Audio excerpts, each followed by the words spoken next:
Have your tropicals been vacationing on the deck? Cooler temperatures tell us it's time to bring them inside.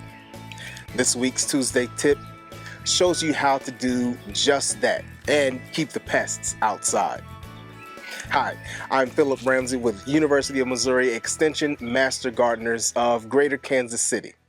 All sorts of pests and critters love our potted plants.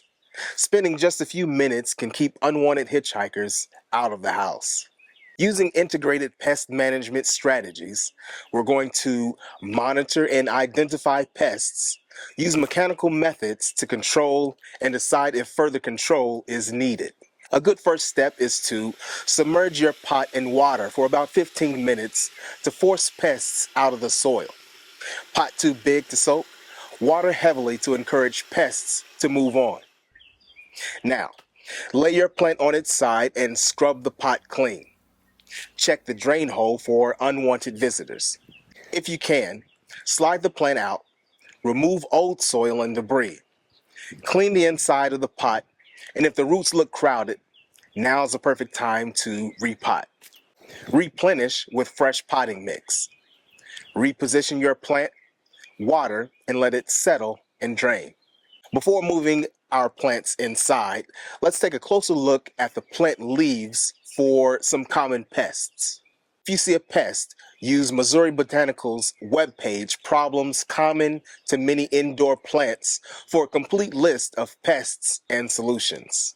Clues to pest problems are leaf drop, or leaves looking dusty, sticky, or mottled, or yellowed. If you find your plant is heavily infested, trim your plant back and dispose of your trimmings. Consider trashing your plant if heavily infested. Even if your plant looks free of pests, a good practice while you're still outside is using a strong spray to dislodge hidden pests. Mites and aphids are especially well controlled by knocking down with this force of water.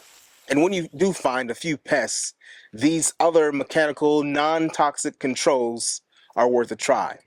If plants are coming inside right away, wash the leaves with soapy water. Mix 2 teaspoons of dish soap per gallon of water. Give them a rinse with a hose after washing. Beware though, you should probably avoid the soapy wash if your plants are staying outside for a while, as some plants can have a phototoxic reaction to this washing. Another mechanical method is to rub your pests off with a gloved hand or clean off with an alcohol-dipped cotton swab. If these IPM mechanical methods are too much to manage by hand, or you have significant infestation, once again, you may want to consider leaving the plant out to die to prevent contamination with your indoor plants.